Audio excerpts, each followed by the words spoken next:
keskele. Mis see viimane number on, Jaagup, mitukümmend miljonit me oleme siis saatnud oma enda lolluse tõttu või tähelepandamatuse või kurjategijate osavuse tõttu siit kuskilt ära enda taskust? Ma seda sõnumit ei tahaks kuidagi edasi öelda, et see on ainult lolluse tõttu, et see on ikkagi väga professionaalne, mida tehakse meie vastu ja mitte ainult meie, vaid kõikjal siin regioonis ja üle maailma. Möödunud aasta number on napilt alla 31 miljoni. Selle aasta esimesed 2 kuud on umbes 3 miljonit versus möödunud aastal samal ajal oli 3,2 miljonit. Et läheb laias laastus samas tempos nagu eelmine aasta. Ma olen seda kõrvalt vaadanud ja mõelnud, et kui see nüüd niimoodi edasi läheb, et siis lõpuks kui see inimeste viha kasvab ja kõik see, et jälle pettus ja jälle keegi helistas ja jälle ma panin mingi PIN 2, eks ole, ja on seal, ma ei tea, Smart-ID või ID-kaart või mobiil-ID või digitaalne autentimine ja jälle ma andsin mingi ligipääsu ja jälle ma mitte midagi aru ei saa. Et see võib tõmmata lõpuks halvade asjade kokkulangemisel võib tõmmata kogu meie digiriigi nagu endaga kaasa, et inimeste usaldus kukub nii tugevalt kogu selle värgi vastu. Oliver, sina oled selle peale mõelnud, kas sa näed seda, et me oleme mingisuguses nagu murdepunktis võib-olla või osad inimesed on? Potentsiaalselt küll, kui lisada siia juurde veel generatiivse tehisintellekti pakutud võimalused süvavõltsingute loomiseks, nii visuaalsete kui ka heliliste ja nii edasi, siis küsimus ei ole ainult digiriigi, vaid üleüldse sotsiaalse usalduse murenemises, kust ma tean, kas mingisugune artikkel on tõesti ERR-ist, kas see kuva tõmmis mingist postitusest, kas seal näidatud fotol kujutatud sündmused tegelikult leidsid aset ja nii edasi, et see on digiriik on osa suuremast probleemist. Et kus ma tean, et see, kes mulle helistab, on päriselt olemas ja et ta päriselt helistab? Kus ma tean, et see, kes ütleb, et telefoni teel, et ta on välisriiki lõksu jäänud, et ma talle raha saadaks, on päriselt näiteks mu ema või elukaaslane, kuigi ta kõlab sellena telefonis. Andres, sa noogutsid väga ägedalt. See on nagu mure, et kogu meie väike majakene läheb siin petturitega koos. Jah, sellepärast, et me oleme ju näinud seda. See on vähe tuntud lugu, aga Skype oleks peaaegu läinud hukka samasuguse asja peale. Sellepärast, et kui Skype kunagi tehti, siis Skype hakkas võtma internetis makseid vastu. Ja Skype oli pisik ettevõte ja see ei huvitanud kedagi ja kõik oli väga hästi. Kuni ühel hetkel me siis kasvasime nii suureks, et meid oli nagu rahaliselt kasulik rünnata. Mistõttu ühel hetkel siis muutus see meie ründamine majanduslikult kasulikuks ja seda hakati kohe tegema ja kohe väga palju tegema. Ja see ajahorisont oli umbes 2 nädalat, millal meid oleks visatud visast igalt poolt välja ja oleks Skype'i äri ära lõppenud, ilmselt mingid eBay'd, Exiteid ja mingi asju oleks tulnud ja oleks olnud õnnetus. Aga õnneks leidusid inimesed, kes panid näpu peale. Ja ma arvan, et see on juhtunud meil ka, et Eesti riik on jõudnud väga järsku sellesse kohta, kus meie käest on võtta ja on nagu majanduslikult kasulik meid rünnata. Ja see on nagu 1 või 0, et kas on kasulik või ei ole. Ja nüüd on siis 1 ja on kasulik rünnata ja loomulikult nagu ükskõik, mida me teeme, me lihtsalt ühiskonnana ei ole valmis selle jaoks, selle nagu järsu muutuse jaoks. Aga mis selle muutuse on tinginud? Eks me oleme ennast internetis autentinud siin üle 20 aasta tänaseks, eks ole. ID-kaardid, hiljem tuli mobiil-ID, aga see on ka paarkümmend aastat vana tehnoloogia, ma ütleks peast. Ja ei olnud seda probleemi, ei olnud. Ja nüüd järsku viimased aastad, nüüd järsku on. Mis siis juhtus? Aga ründehind trendib alla, deepfake, AI, arvutusvõimsus, ründehind trendib alla, inimeste käest, kujutage ette, pensionäri käest võetakse 10 tonni ära. Jumal hoidku, 20 aastat tagasi polnud pensionäril 10 tonni. Nüüd on oodatav tulu trendib üles, kulud trendivad alla, ühel hetkel see vahe läheb nii suureks, et ongi. Milline, Jaagup, see tüüpiline pettus on? Räägi, kuidas see käib? Korraks lähen selle eelmise juurde tagasi, et kui me oleme siin keskkonnas, oleme Eestis, siis meile tundub, et me oleme kuidagi väga erilised siin, et meid eriliselt rünnatakse. Ei ole, see on absoluutselt igal pool niimoodi. Samamoodi see möödunud aasta 24 versus 25, see 2-kordne kasv, mis meil Eestis oli siin regioonis meil täpselt samamoodi. Natukene erinevused mõnes riigis, natuke rohkem, mõnes vähem. Et see ei ole kuidagi Eesti digiriigi probleem, vaid see on üle maailma ja need põhilised faktorid on 3 tükki. Üks on see, et on hakatud meeletult ressurssi sinna panema, sest see on kasumlik äri. See on väga-väga kasumlik kuritegelik äri. teine põhjus on see, et igal pool, mitte ainult Eestis, hakati ründama selles kohalikus keeles. Ja kolmas on see, et erinevad avaandmed võimaldavad jälle mitte ainult Eestis sihistada ka rünnakuid paremini. Et rünnatagi ettevõtjaid, raamatupidajaid ja nii edasi. Milline on tüüpiline skeem, et vastamaks sinu sellele viimasele küsimusele? Tüüpilist skeemi on väga keeruline välja tuua, sest ta hargneb hästi kiiresti teatud kohtadest, aga kui me räägime kõnekelmustest, kus on kõige rohkem kahju saanud möödunud aastal suurusjärk seal 12 miljonit, siis see käib nii, et esimene kõne tuleb inimesele täiesti suvalisest kohast, tuttavad Elektrilevi, Omniva, Eesti Post, mis iganes, ja soovitakse saada inimene PIN ühte sisestama. Kui ta selle sisestab, on hästi, teeb edasi lihtsamaks, kui ta ei sisesta, ei juhtu ka mitte midagi. Me näeme ohvreid, kes ei ole sisestanud, on saanud aru, et on pettus, aga siis tuleb see teine kõne autoriteedilt, olgu selleks siis pangaturva esindaja või politsei, kes küsib inimese käest, et me näeme siin kahtlaseid tehinguid, kas teil on mingi kahtlane, teate, pettusi on nii palju, olete näinud, Jaagup esineb igal pool, on ju, pettus jube palju. Kurjategijad helistavad, kõigepealt helistavad. Päris nad nii ei ütle, aga nad kasutavad seda legendi täpselt, et teine kõne tuleb alati ja teine ongi see, kus teater pihta hakkab, on ju. Aga nad kasutavad seda, seal ütlevad, et pettuste teema on praegu väga aktuaalne, igal pool petetakse, me näeme ka, et siin on kahtlased ja hakkame siis tegema. Sealt siis hakkab hargnema, et sealt siis tulevad seal veel lisa, tõstetakse inimest edasi-tagasi ja need legendid, millega sealt siis edasi oleneb see, kes inimtüüp on, kuidas teda on võimalik konksu otsa saada. Et kas kaasatakse ta salajasse politseioperatsiooni, võib-olla võetakse, tal on vaja kirsturaha kodus üle lugeda, võib-olla on keegi pannud pandi tema korteri peale ja on vaja sellega tegeleda ja neid on hästi-hästi palju. Oluline on ta, sellepärast ongi mitmeastmeline kõnekelmus. Esimene kõne on mitte midagi ütlev, et ei tohigi jätta inimesele mingisugust emotsiooni. Ja teine on see, kus hakatakse siis seda ketrama ja tegema. Ja nad hoiavad väga kaua kõne otsas, nad üritavad saada kontrolli ka telefoni üle, sest see võimaldab neil blokeerida sisse tulevad kõned, et keegi ei saaks sinna vahele helistada. Nad on väga abivalmid, kui tal on olemas mobiil-ID, aitavad sellega teid tühjaks tõsta, smart-ID sellega, ID-kaart. Kui teil ei ole mitte midagi, kui teil on ainult ID-kaart, teil ei ole isegi arvutit, siis me oleme näinud seda, et nad tulevad arvutiga teile koju, aitavad asjad ära teha ja siis lähevad minema.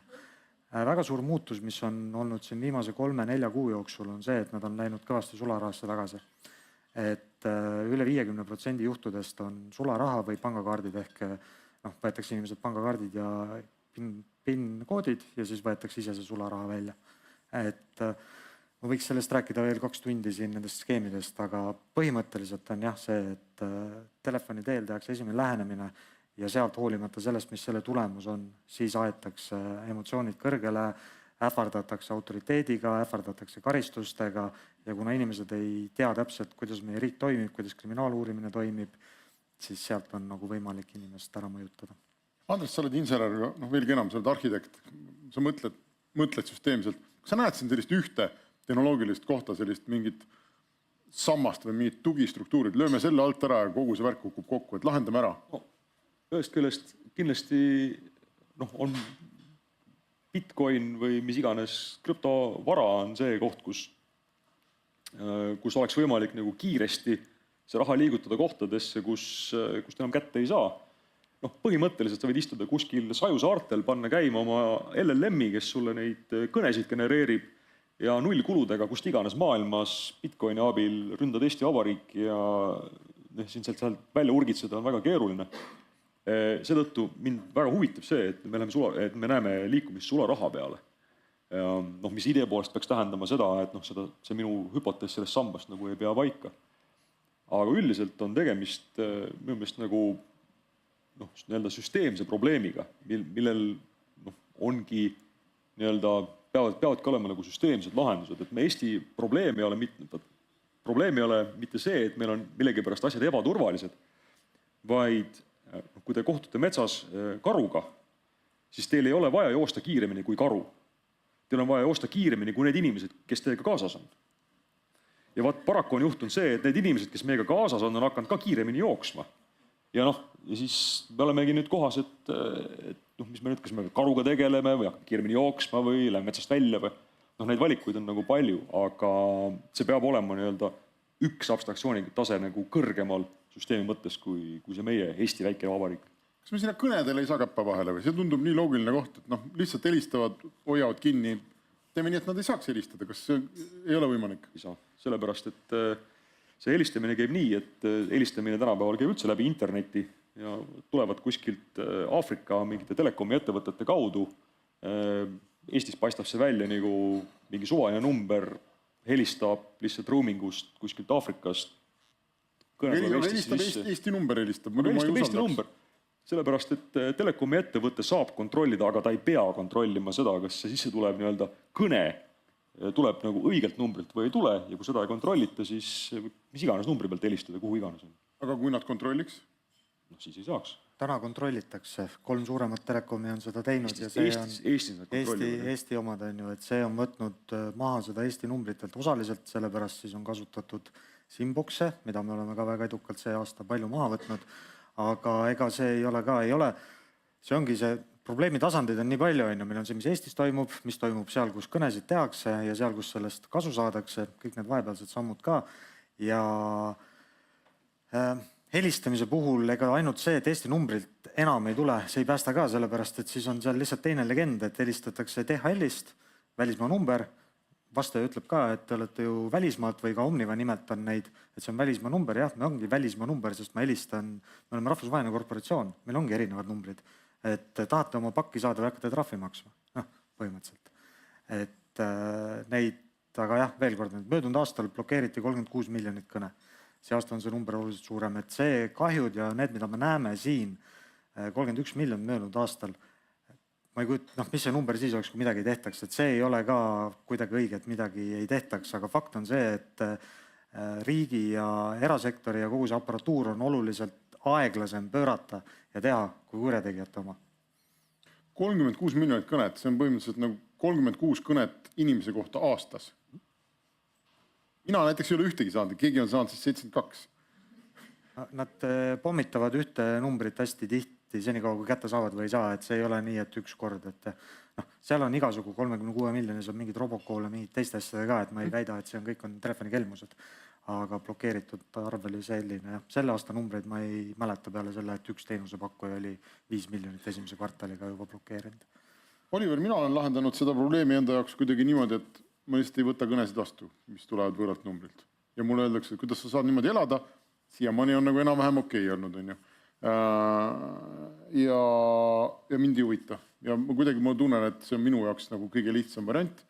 Ja kuni isegi selleni välja, et mulle tulevad mingid e-mailid, eks ole, näiteks tuleb minu mobiilioperaatorilt, seal on ilusti all nupp, et maksa siin. Ma tegelikult ei kliki nende peale, mis on minu jaoks keerulisem, ma lähen panka ja kannan käsitsi seda asja üle.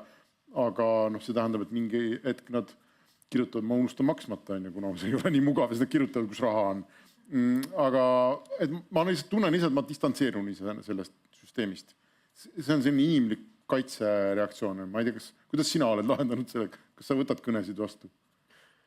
Nagu vist küberturbes on reegliks, et see kõige nõrgem lüli on arvuti ja tooli vahel alati. Tarkvara on viimaste aastakümnetega näinud palju turvalisemaks keskmiselt, ma olen näinud statistikat.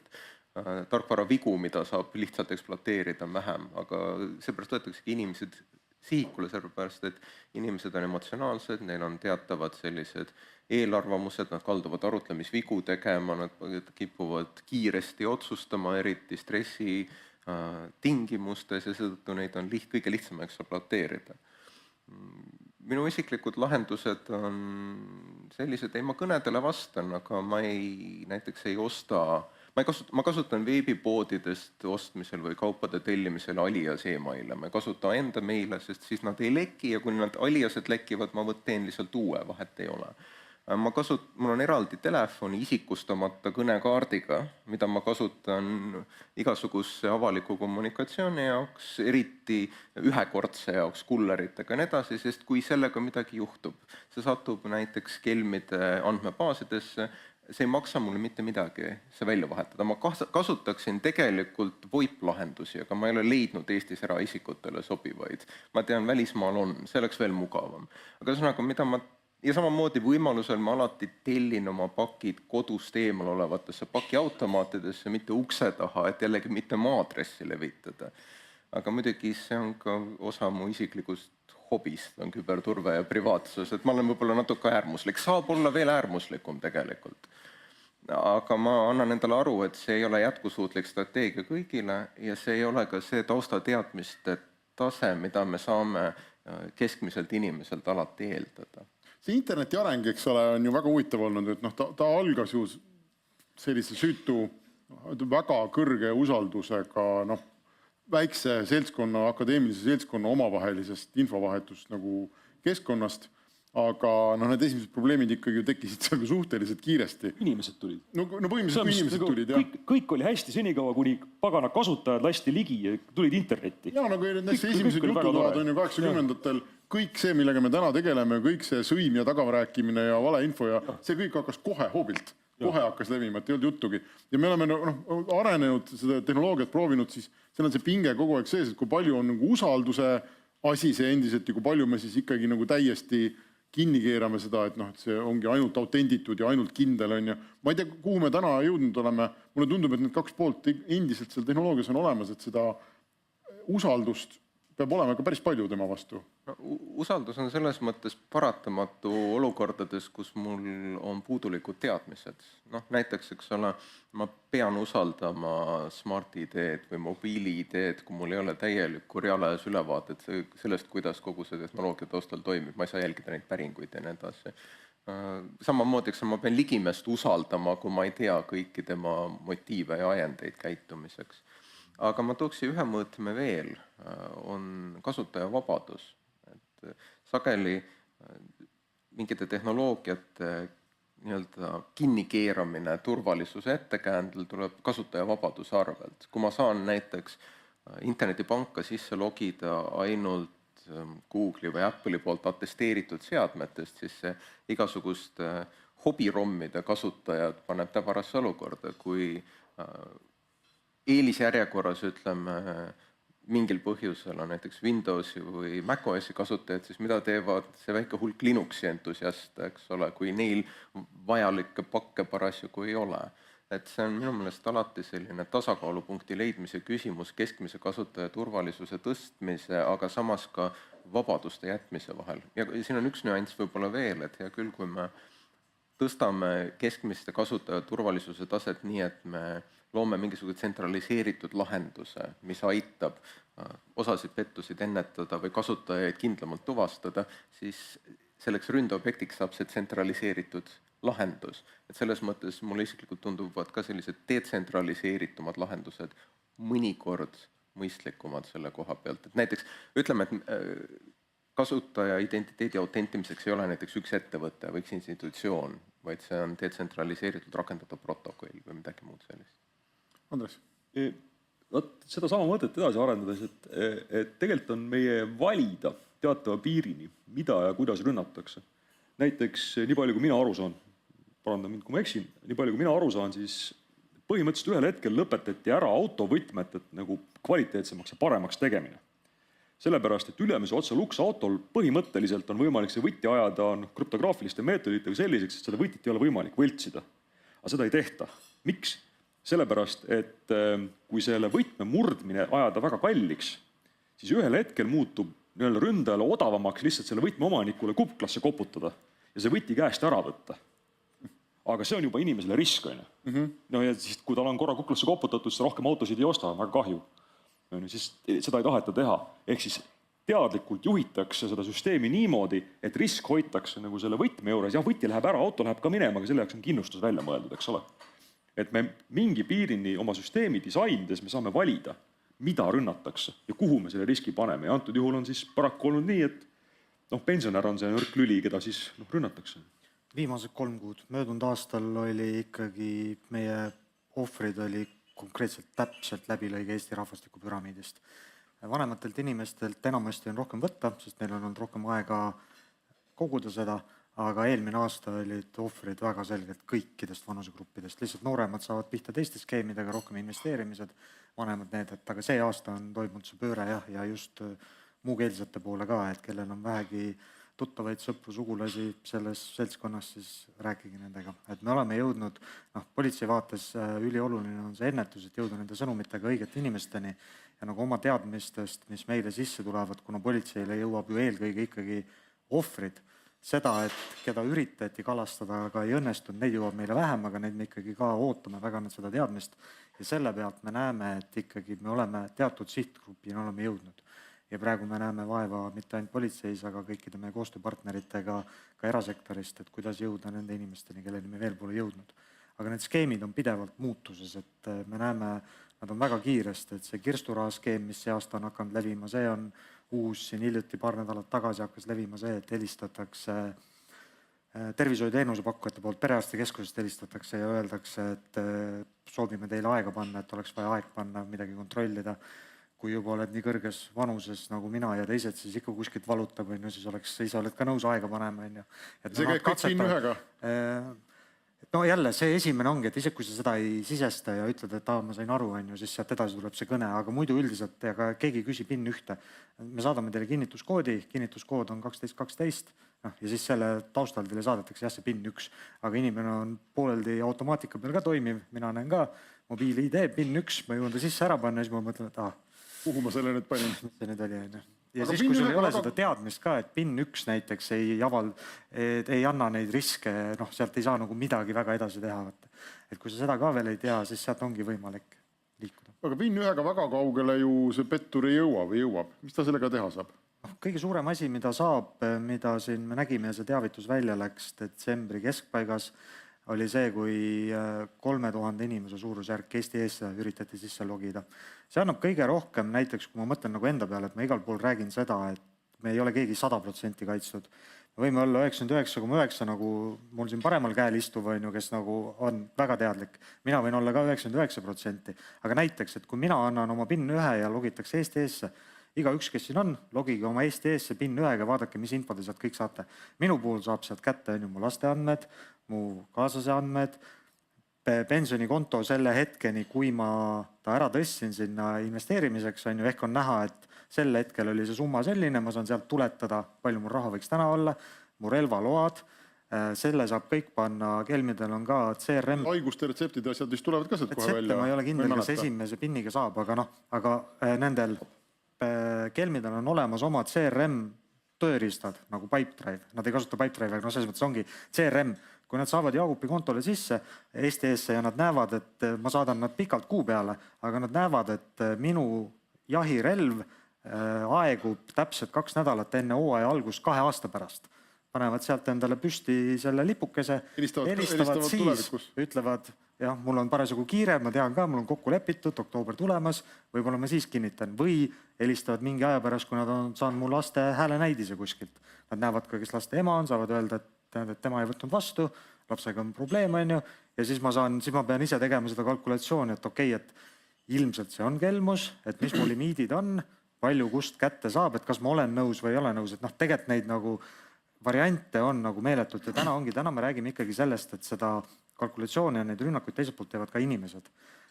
Kas see on 2 kuud, 6 kuud, 12 kuud, kui on ka need helistajad ja neid samu arvutusi, et mis valemiga mind rünnata, teeb kõik tehisaru ja siis seda on võimalik skaleerida nagu 0-st 1000-ni kohe.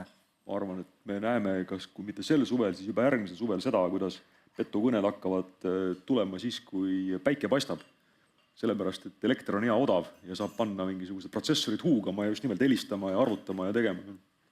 Kas ma otsin ikkagi siin süsteemseid lahendusi sinu abiga, Andres, et kas ma oleks võimalik ette kujutada, et me teeme veel ühe PIN-i juurde? Teeme näiteks mingi PIN 0 või PIN 3, mis ei võimalda mitte midagi. No mis ongi selline ohutu PIN? Gerald Tarellil on ühes oma raamatutest lugu ühest ahvist, kes oskas puurist välja pugeda alati ja siis iga kord, kui ta välja puges, siis tal pandi uus haak või uus lukk sinna puuri külge. Ja meie tulemuseks oli see, et see talitajal võttis lõpuks selle puuri avamine rohkem aega kui selle ahvil, sest ta nagu kiiresti õppis, kuidas sellest nagu mööda saab. Ja siin juhtub samamoodi, et paneme ühe PIN-i juurde, siis see psühholoog mõtleb kohe välja, kuidas paneme 3. kõne siis ka peale, mis iganes. Et mis tegelikult aitaks, on see, et me peaksime aeglustama kogu seda värki. Raha liikumine aeglaseks, tehingud aeglaseks, niimoodi, et me jõuame reageerida. Et inimene jõuab just nimelt ära, vajutab selle PIN-i, ai kurja, mis ma nüüd tegin, ja ta jõuab minna ja midagi teha sellega. Et kui tal on mingi jama, ta näeb, et tal on konto pealt raha liikunud, et ta jõuab võtta kõne politseisse, kes on näpu vahele enne, kui see raha kuskilt välja võetakse või kuskil bitcoiniks konverditakse või mis iganes. Et me keerame selle teenuse natuke aeglasemaks. Ja see peaks olema nagu süsteemne lahendus. See aitab seda teha nagu vähem hapraks ja tegelikult ka vähendab selle nii-öelda ründe kasumlikkust, sellepärast, et ta suudab ajaühikus vähem ründeid teha. Ta jõuab seda raha vähem kohale ajaühikus, sest ta lihtsalt käib aeglasemalt. Mistõttu see on vähem kasulik, mistõttu seda tõenäoliselt tehakse vähem. Teaduslikud asjad näitavad, et kõige rohkem ongi need samad rahunemispeatused annavad, et inimene saada sellest loost välja, et see on tegelikult on see David Maurer oma raamatus The Big Con on seda kirjeldanud kui 10-astmeline süsteem, kuidas see võetakse inimene konksu otsa kuni selle lõpuni, kuidas lahti saadakse. Ja kui ta juba seal keskel kuskil 5.-6. sammu juures on, siis tal on konks nii sügaval sees, et kui teda ei saa sealt telefoni otsast ära näiteks, siis ei olegi võimalik. Aga ongi need rahunemispeatused, kui see raha on kinni, kui peab käima seletamas pangas, et miks mul ikkagi on vaja köögiremondiks võtta see 20 000 eurot välja, jälle üks viisidest, mida me oleme näinud see aasta. Kelmid juhendavad oma ohvreid, mida kirjutada panga ülekannetesse, et läheks läbi see kergemini, et ei oleks neid asju. Et kui neid asju on võimalik igal pool, kus on võimalik tekitada seda hetke, kus inimene saab kellegi teisega rääkida, et tal on, et see on ka üks põhjus ilmselt, miks on võimalik vanemaealisi lihtsamini rünnata, sest neil on see inimesi, kellega nad igapäevaselt räägivad, on vähem. Et minul ikkagi viskab muid kõnesid ka peale, et kui ma ikka ühelegi kõneli 6 tundi ei vasta, siis kuskilt keegi ikka hakkaks mujalt uurima. Mulle üldse tundub see kelmide seltskond nagu väga võimekas klienditeenindust nagu osakond. Et helistavad, juhendavad, on viisakad, abivalmis, tahavad, et sa saaksid lõpuks selle lahenduseni, et võib-olla me võiks neile nagu rohkem maksta ja saaks ka mõned teenused paremaks. Et saame äkki niipidi probleemi lahendatud. Oliver, kas meil on võimalik inimeste kuidagi, ma ei tea, informatsiooniliselt harida, õpetada või viia nagu sinna, nii et ära lange ohvriks? Haridusasutuses töötajana ma pean ütlema, et mingil määral, ma pean uskuma, et mingil määral see on võimalik, muidu oleks põhjus peeglisse vaadata, et miks ma teen seda, mida ma teen. Aga ma lihtsalt sekundeeriks eelnevale hariduse kaudu, et mõlema eelkõneleja juttu toetaks ka üks levinud raamistik selliste tunnetusvigade tuvastamisel, mis pärineb Daniel Kahnemanilt ja Amos Tverskilt. Üks selline tunnetusviga, mida ka kelmid ekspluateerivad, on kaotuse hirm. Inimesed üldiselt kardavad midagi kaotada rohkem, kui midagi juurde saada. Ja kui sa apelleerid nende FOMO-le, hirmule, millest ilma jääda, kui sa nüüd ruttu ei reageeri, siis juhtub see teine või kolmas, siis kaotuse hirm läheb tööle. Need Kahnemani ja Tverski raamistikus, see ei ole neuroloogiline eristus, vaid see on kontseptuaalne või mõiste, need inimese tunnetusprotsessid on justkui kahetasandilised. Üks on sellised kiired heuristikad, intuitiivsed otsused, millel on võib-olla evolutsiooniline põhjus. Näiteks, et miks meile meeldib palju magusat süüa, sest varasemas minevikus oli haruldane neid kaloreid saada ja nüüd, kus see on külluslik ümberringi, on raske pidama saada. Teine süsteem on aeglane mõtlemine selles mõttes, et selleks, et ratsionaalselt mõelda, ma pean aja maha võtma. Ma pean teadlikult pidurdama seda esimese süsteemi kiiret intuitiivselt järelduse tegemist, et kontrollida, kas mul on siin ikka midagi päriselt kaotada, mida mulle kõnes öeldakse. Et selles mõttes selline teadustöö toetaks ka seda tehingute ja protsesside aeglustamist, mida eeskõnelejad rääkisid. Ja see on midagi, mida saab haridusasutustes õpetada, koolitustel ja nii edasi. Ma olen ise nendest samadest teemadest, mitte küll kelmuste kontekstis, aastaid rääkinud kriitilise mõtlemise loogikakursustel. Aga see inimese aju töötab ka siis niimoodi, et siin on mitu korda viidatud, vist Andres ka ütles, et sa paned oma selle pinni ära, ja vajutad okei, ja siis, mul on endaga olnud mitu korda, oot, mida ma just tegin, et see tuleb nagu kohe, aga ta ei tule enne, aga ta tuleb kohe järjest. Seda on minu teada küberturbealases teadustöös käsitletud ka teavitusväsimuse nime all. Neid teavitusi tuleb nii palju, eriti on seda muidugi vaadatud küberturbe tiimide kontekstis, kus töötajad saavad päevas sadu ja sadu teavitusi. aga samamoodi me teame kelmustest, et on viise, kuidas mitmetasandilisest autentimisest on mööda saadud, nii et on lihtsalt spämmitud autentimisteavitusi. Töötaja esimesed lükkab ära õhtul söögilauas, et sel kellaajal keegi peaks või sisse logima, aga see on 20, 30 ja ma tahaks lõpuks oma perega rääkida ja seda õhtusööki süüa. Ja mulle tundub, et mingis mõttes me oleme ka selle teavitusväsimuse keskmes igapäevaselt. Meil on telefon täis rakendusi, mis muudkui nõuavad kiiresti ajutiselt tähelepanu. Kogu aeg veel üks probleem maha, lahendan veel ühe asja lahendan ära, oled järjest. Mida see nüüd tahab, mida too kirjutab, mida ma pean siin seal kolmandas kohas tegema? Tartu Ülikoolis, siis kui loomad veel rääkisid aastal 1993, oli Füüsika Instituudis arvutiklassis üks probleem. Nimelt oli üks arvuti, millesse sa sisse logida ainult püsti seistes. Kui sa istusid maha arvuti taha, siis sisse logimine ei õnnestunud, aga püsti seistes, vastupidi oli, vabandust. Ühesõnaga, sisse logida, püsti seistes sai istuda ei saanud. Ja mis seal oli probleem, oli see, et seal oli keegi vahetanud ära klaviatuuril need tähed klaviatuuri peal. Et kui sa tegid lihtsalt oma selle liigutuse, see oli kõik hästi. Sul oli peas see nagu, sul oli lihas mälus, aga niipea kui sa vaatama hakkasid, niipea läks nurja. Ja vähemalt IT-inimesed, meil see nagu parool on nagu lihas mälus. See tuleb nagu, me ei mõtle, see ei ole üks liigutus. Täpselt samamoodi, võtan telefoni, pin, läks. Et enne üldse, kui meie see mõistus reageerida jõuab, see liigutus on juba juhtunud. Et kas teavitus või mitte teavitus, et see lihtsalt, me teeme seda lihtsalt liiga palju, või väga palju. Jaakob, mis te ütlete inimestele, on teil mingi selline koolitusprogramm, mis on 3 lihtsat sõnumit, et ära võta kõnesid vastu, ära kanna kuhugi raha üle. Ära usu midagi. Keegi sulle ei helista, keegi sulle ei kirjuta. Ela metsas. No jah, need sõnumeid, ma ei tea, number 1 on see, et ärge sisestage pinni, ärge andke oma raha kellelgi võõral ju pangakaart. Ja see sama, millele apelleeritakse, see kiirus, ametlikkus, see, kui riik tahab teid kätte saada, olgu see politsei või EMTA näiteks, keda kasutatakse hästi palju, või pank tahab teid kätte saada, et teil on midagi väga jamasti, küll me teid kätte saame. Ei pea mitte midagi kohe täna, nüüd ja praegu tegema. Politsei ei kaasa teid, ega pank, ega EMTA ei kaasa teid salajastesse operatsioonidele telefoni teel. Et nad ju kasutavad seda, et nad hirmutavad sellega, et mis on see põhiline asi, midagi hirmutatakse. Üks on see, et teil on kahtlased asjad, mis tähendab seda, et te võite ise uurimise alla sattuda. Või öeldakse, et te olete nüüd uurimise osaliseks siin võetud, et te olete salajases politseioperatsioonis osaline ja et kriminaalseadustikus on see paragrahv, mille alusel ükskõik kellele kõrvalisele isikule sellest teada andmine on mis iganes 3 või 5 aastat vangistust. Mis on kõik väga õige, ongi paragrahv täiesti selline olemas. Lihtsalt politsei ei kaasa telefoni teel, selleks on Krõmsis eraldi paragrahv, kuidas me teid saame kaasata menetlusse. Et jah, kui oleks väga lihtne, see võluvits on see, et ära vasta võõrastele numbritele ja ära sisesta mitte midagi. Aga jälle, ei ole sihukest, et see on igal inimesel natukene omamoodi, aga me peame kuidagi nagu sellega jõudma inimesteni, et kuidagi me oleme nii usaldavad.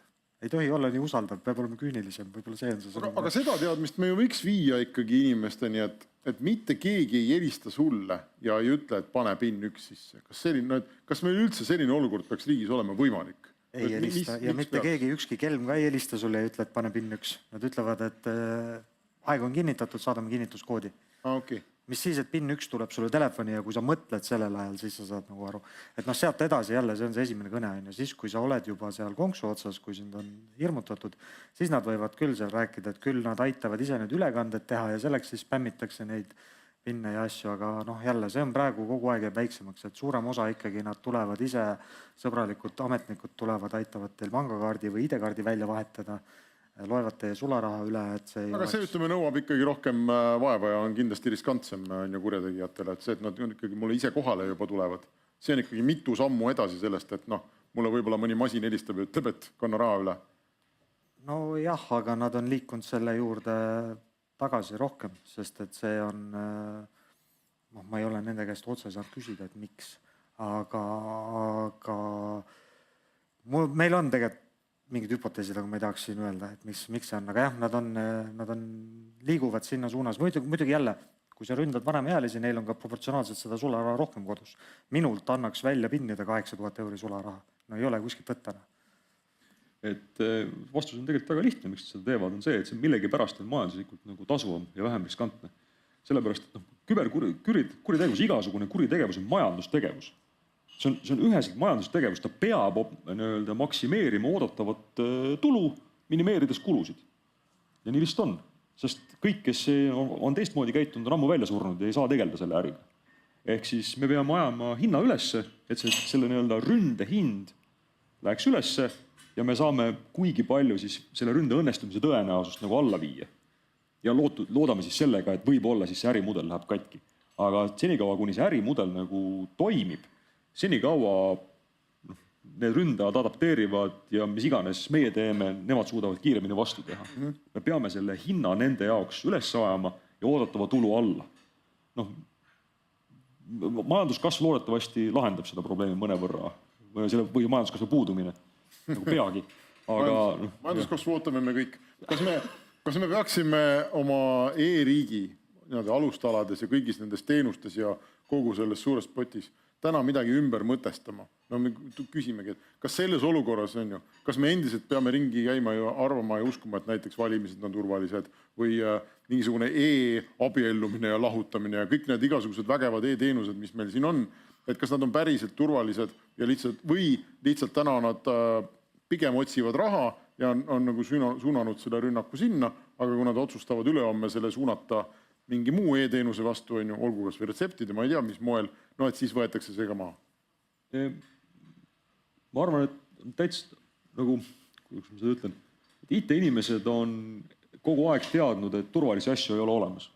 Et kõik asjad on supilusikest tuumareaktorini on mingit pidi ohtlikud, eks ole. IT-inimesed nagu on üles kasvanud selle teadmisega suuresti. Nüüd siis ülejäänud inimesed saavad ka teada, et see niimoodi on. Et see on nagu mõnes mõttes nagu kasulik asi. Et e-valimised, jumal hoidku, kes keegi kuulab, e-valimised ei ole turvalised, sest sellist asja täiesti turvaline asi ei ole olemas. E-valimised on kindlasti midagi, milles me peame kahtlema kogu aeg. Sest tänu sellele me suudame teda hoida mingisuguselgi tasemel nagu turvalisena. Ja see on minu meelest nagu väga terve mõtteviis mingi piirini. Et me ei usalda pimesi midagi, aga me oleme teadlikud, kus kohas see riskitase on ja tegeleme selle riskitaseme juhtimisega. Teadlikult, eks ole. See on see inimesed, kes ütlevad, et ma ei tea, pabervalimised on turvalised. Houdini 100 aastat tagasi kaotas elevandi ära, 4000 inimest vaatas saalis, nii et silm pulkas peas ja vaatles nii, et oli vaadeldud. No kas näiteks notari kaugtõestus on turvaline? Võib-olla täna on, aga 6 kuu pärast on, AI areneb. Tõenäoliselt mitte. Aga jällegi, et me peame tegelema sellega, et me ei usalda pimesi mitte midagi, me kogu aeg hindame nagu riske, see on mõnevõrra nagu vaevaline, aga vähemalt loodetavasti on see nagu teadlik tegevus, et me teame, kus kohas see meie nagu riskitase on, eks ole. Et meil ei ole sellist asja, et me millegipärast ütleme, et vaat e-valimised on ebaturvaline sellepärast, aga vaat pabervalimine, see on nagu turvaline. Fakt on see, et kumbki ei ole lõpuni nagu kindel, eks. Ei ole ükski makse, ükski interneti lahendus, ükski digiriik ei ole lõpuni turvaline. Ja me peame lihtsalt hakkama aktsepteerima seda asjaolu. No ma siis võin ka sõnastada oma küsimuse ringi, kas sulle tundub, et meie erigi asjad on täna selles uues olukorras piisavalt turvalised, et neid niimoodi edasi kasutada? On küll. Natukene ka juhiks tähelepanu sellele, et kui me räägime telefonikelmustest, siis see on, mis toimub ülekannetega, see on APP fraud ehk authorized push fraud, mis tähendab, et inimene ise kinnitab seda. Kui oleks nii, et meil oleks 3800 juhtumit, nendest 2000 on lihtsalt rünnatud nende identiteeti, see üle võetud, ilma et inimene midagi teeks, siis me võime rääkida nagu sellistest asjadega, seda pole, et seal on alati inimene ise kuskil kinnitab midagi, annab ära midagi. Just nimelt täpselt nagu Oliver õigesti ütles, et tarkvara on nii turvaliseks aetud ja nii ära sertifitseeritud igate pidi, et inimene lihtsalt on nõrgem lüli praegu. Mul on isegi juba ausatades autoga sõites, ma vaatan, et mida ta kõike minu heaks teeb, on ju. Et siis ma aeg-ajalt taban ennast mõtlemast, et ega nad seal autotehases ometi nii lollid ei ole, et nad lubavad mulle ennast surnuks sõita. Mul on juba see ootus, et masin ei luba, et arvuti ei luba, saad aru. Et see on nagu tuleb, isegi auto puhul tuleb kaasa, kui väljas on, teed on kiilas jääs, mina ikka sõidan ja mõtlen, et ega ta ometi ei luba mul seda teha ju, see oleks ju rumal, et ma nii saaks teha. Mootorrattaga sõida. See on see on hea ebaturvaline. Jaagup, miks tehakse kõnesid, kus keegi midagi ei ütle ja pannakse toru ära, küsib inimene saalist. seal on autokoolerid, osad nendest on need, kus tahetakse lihtsalt tagasi helistaks sellele makstud numbrile. Osad võivad olla see, et tehakse kontrolli, et neil ei olegi ühtegi muud infot peale selle, et on see number ja see kõige madalam alustav töötaja seal keskuses peab saama selle info, et kas see on mees, naine, mis see vanus umbes ja nii edasi. Ja mingeid asju on veel, võib-olla mingid telekomi esindajad oskaks täpsemalt öelda, et aga jah, neid on, ma sain eile alles ise ühe Prantsusmaa numbrilt sellise pikki silmi ootasin, et saaks eestikeelse kelmuskõne, aga sain selle vaikiva kõne samamoodi. Kas tasub hakata nende inimestega seal ise vestlust arendama, kui sa saad kohe aru, et need on petturid, aga mõtled, teeks veits nalja? Ei, kui siuke huvi on, siis vaadake YouTube'ist Git Põuga ja neid on teisi, kes teevad, et see hääle asi, kui te ei ole avalikult niimoodi tuntud eelnevalt, et minul ei ole mõtet oma häält varjata, aga kui teil on, et ei ole mõtet anda ja sööta seda, et Kas noortel on mingid spetsiifilised skeemid välja mõeldud, millega just nemad õnge lähevad, et mida võiks siin kodus edasi rääkida, kui me siit lähme? No noori saab teistmoodi läheneda, et hästi palju kuni 50, 50, kas nüüd on noor, aga ütleme, et suhtluskeskkondades lähenetakse investeerimisega ja ei saada aru, mis vahe on investeerimisel ja spekuleerimisel, et kui sa leiad internetist ühe ülihea krüptokauplemisroboti, kus sul tootlusgraafik on nagu hokikepp, et tavaliselt on nii, et see on kuskil 100 kuni 250 paned sisse ja 2 nädala pärast on 6000, siis ainukene, kes sellest võidab, on see, kes see vastu võtab, et nagu nendega, see on see, mida on nooremad, aga nooremaid saadakse ka oma autosid maha müüma ja kõik tegelikult toimivad kõigi peal, nagu see inimene on vaja lihtsalt tabada nagu sellel õigel hetkel ja õige skeemiga. Aga noored jah, pigem on see, et lingikelmused sellised, kuna nad on proportsionaalselt rohkem telefonis, nad on rohkem usaldavad seda, nad klikivad kiiremini seal nende peale ja sellega võib need suhtlusportaalidest, et siis, kus siis armukelmus läheb üle investeerimiskelmuseks. Kuidas me selle aeglasema eluviisini nagu jõuame? Et tehnoloogia on kogu aeg lubanud meile vastupidisteks ja me oleme kogu aeg arendanud teda sellepärast, et saaks veel murdosa sekundist kiiremini mingi raha kuhugi üle kantud või mingi logimise tehtud või et see kõik oleks mugavam, kiirem. Tulla täna nüüd välja jutuga, et me võib-olla peaks siia ikkagi üks 24 tundi mõttepausi tegema, ma ei tea. Me oleme seal ju olnud, me oleme korra teinud seda. Siis, kui me võtsime kasutusele SEPA-maksed, enne seda käisid Eestis kõik pangamaksed nipsust, kohe. Ja nii hea oli. Ja tulid SEPA-maksed, mis käisid Moskva kaudu, nii kui vanasti telefonikõned käisid kõik Moskva kaudu ja nüüd käisid Brüsseli kaudu vist. Ja maksed hakkasid võtma aega mingisugune 2-3 tundi. Ja maailm ei jäänud seisma, täiesti nagu töötus. Et me oleme korra üle elanud selle, et me maksed läksid aeglaseks ja mitte midagi ei juhtunud. Mitte midagi. Juhtus küll, väga halb oli olla. Väga ebamugav oli, kõik vingusid, kirjutasid, et mis pagana mingi Euroopa Liidu jura on jälle. Kas sai internet täis selle peale või? Me võiksime panna äkki mingisuguse limiidi, et selles mõttes, kui ma oma laps muide just kirjutas, ütles, et on vaja mingisugust raha, et poest osta endale midagi. Ma selle 5.50 võin talle nagu kohe kanda, äkki ei ole probleem, aga kas 10 000 peab ka liikuma nii kiiresti, võib-olla ei pea liikuma? Siis tehakse sulle lihtsalt nagu 1000 rünnet nagu 5.50 peale. Arvad, et ma 1000 korda langen selle ohvriks järjest. Kas sina või keegi teine või selles mõttes, et see mõte jääb ju samaks. Sest see tehingu hind on nii odav sellele ründajale, et see numbri sinna juurde panek, et see ei anna palju juurde. Kogu asi tuleb aeglasemaks ajada. Seda ütleb, ärme sinna lähme, aga sellel on nagu teoreetilised põhjendused ka, miks aeglasemad süsteemid on nagu robustsemad. Kas politsei või ma ei tea, seadusandja või kes iganes saab teha seda kogu seda värki ründajate jaoks kallimaks, nii nagu Andres soovitas? Tegelikult me oleme ju möödunud aasta algusest peale, ei ole see pole enne seda olnud, aga meil on kutsutud kokku need erinevad formaadid, et meil on see suur üleriigiline strateegiline grupp, mida Rahandusministeerium veab, mille kaudu lükati käima nüüd see maksete või panga see PSR-i ülevõtmise seadusmuudatus, mis loodetavasti Riigikogu võtab vastu enne suvepuhkust ja peaks minema 1. juulist, mis astub väga-väga olulise sammu sinna suunas, et pangad saavad ise päriselt hakata ka nagu tõkestama, et täna tegelikult ei ole pankadel isegi väga head instrumenti, mille alusel, kui nad näevad, et ilmselgelt on kahtlane makse, neil ei ole tegelikult väga head instrumenti isegi lõpetada seda makset või peatada, sellepärast et nad on ju ainult käsundi täitjad. See on üks suur asi, lisaks siis pangad saavad hakata tänu sellele seadusmuudatusele meile ka seda infot andma, et mis on toimunud, mida nemad on kahtlasi peatanud, sest täna on ainult ju kriminaalmenetluse raames, pangasaladus, kõik need muud asjad. Ja neid erinevaid asju, kus neid speedpumpe või neid kiirustakistusi ette ehitada, neid on olnud ja me oleme arutanud ja pangad on ka palju neid ju sisse viinud, et tegelikult kõik ei tea ilmselt, aga teil on võimalik endal minna oma internetipanka ja võtta maha välkmaksed sealt. Rääkimata sellest, et limiidid tuleb niikuinii üle vaadata, sest et neid on ka palju, kellel on limiidid korteri ostust on endiselt seal mitmesaja 1000 juures. Et tegelikult kõik need asjad aitavad ka, et see ei ole loomulikult võluvits, nagu sa ütlesid, nad teevad rohkem rünnakuid, aga kui sul ikkagi esimese ülekandega saad ainult teha 1000 eurot välja, et sa pead hakkama neid limiite tõstma, siis see annab jälle selle nagu väikse pausi. See on järgmine samm, mida nad peavad astuma. Ja iga sellise sammu lisamine aitab meid. Aga selle probleem on see, et mitte probleem, aga see, mille vastu me kunagi lõpuni ei saa, et me nende asjadega kaitseme neid inimesi, kes on niikuinii teadlikumad. Et kuidas me kaitseme neid inimesi, kes ei tea.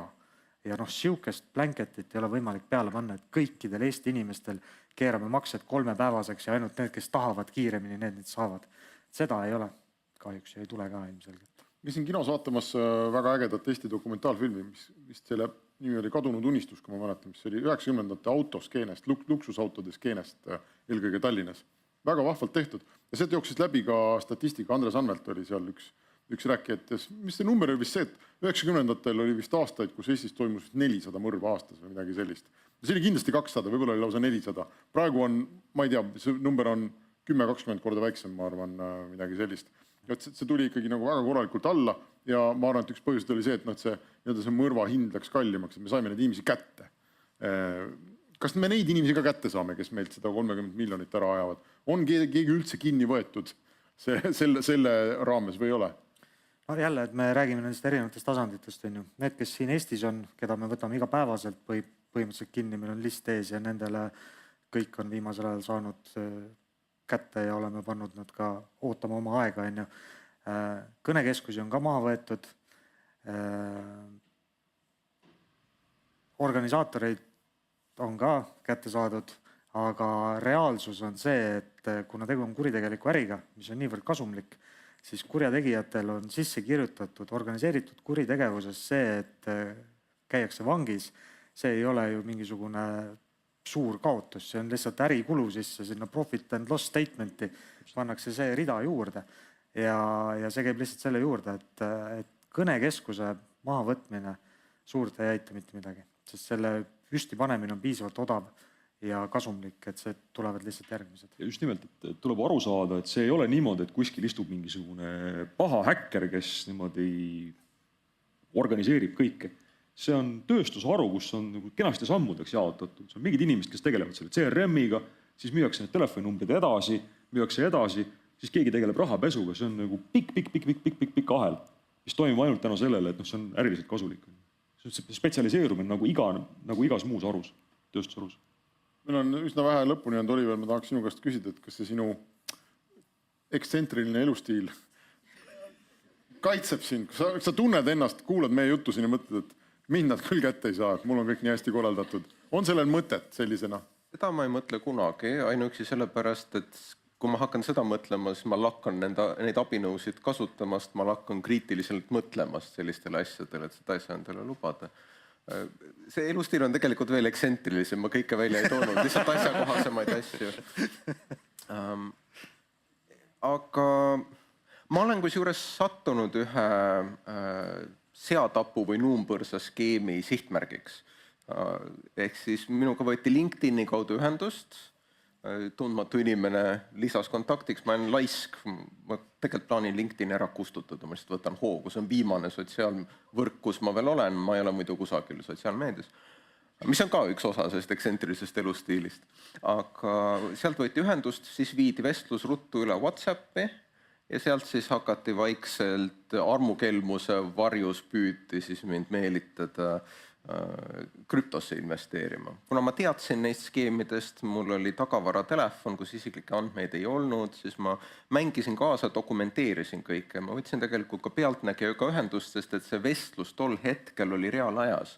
Ja kuna samal ajal meedias kirjutati neist asjadest, ma mõtlesin, et see pakub ajakirjanikele huvitava võimaluse ise kelmidega vestelda, teades, mis mängu mängitakse. Paraku minuga võeti ühendust selleks ajaks, kui venitamistaktikad olid petturite kannatuse ammendanud, aga sellest sai lõpuks ikkagi lugu.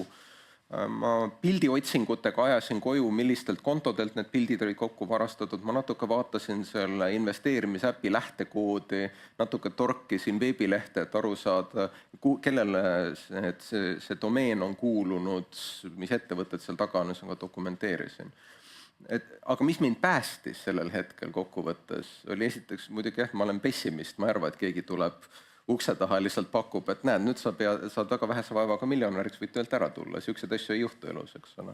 Ja teine asi, mis mind päästis, oli see, et ma hoian aktiivselt kätt pulsil, ma teadsin enne, et sellised skeemid on olemas ja et kuidas need üldjoontes toimivad, seetõttu ma tundsin kohe alguses ära, millega on tegemist. Et selles mõttes see on me nõuame enne autojuhi lubade andmist tegelikult suure osa uute oskuste ja teadmiste omandamist, liikluseeskirjadest märkideni ja nii edasi. Siis võib-olla oleks tegelikult aeg ka infotehnoloogia puhul eeldada mingisugust elementaarsemat kirjaoskust kui lihtsalt see, et ma äpi kaudu ise õpin, kuidas seda kasutada. Ma ei eelda, et kõik peavad seda sorti eksentrist elustiili elama, aga võib-olla üldise informeerituse taseme tõstmine natukene aitaks. Täna on siin päev hakkab õhtusse minema, aga võib-olla lähed siit minema, et natuke väsinud, oled tund aega laval olnud, kõnnid mööda tänavat, on ju, siis tuleb kõne, kus sulle helistab Tallinna ülikoolist näiteks keegi raamatupidamist ja ütleb, et kuule, Oliver, et see järgmine nädal sa pidid seal Oxfordis loengut andma, on ju, et meil on vaja siin infosüsteemist see praegu kohe ära kinnitada, ma ei saa sulle pileteid osta, et lennupiletid lähevad just praegu minema, et kuule, pane see PIN. Sellisel ma ütlen, et saada see info mulle meilile, ma vaatan kodus. Ei ole aega, saad aru, lennuk juba, no ei ole, kui ma praegu neid pileteid ära ei osta, kohe praegu, sa ei saa minna. Siis teen selle kaugteel. Okei, sind on tõesti raske vahele võtta, inimene on valmistunud. Meie aeg on läbi, aitäh teile ja aitäh publikule.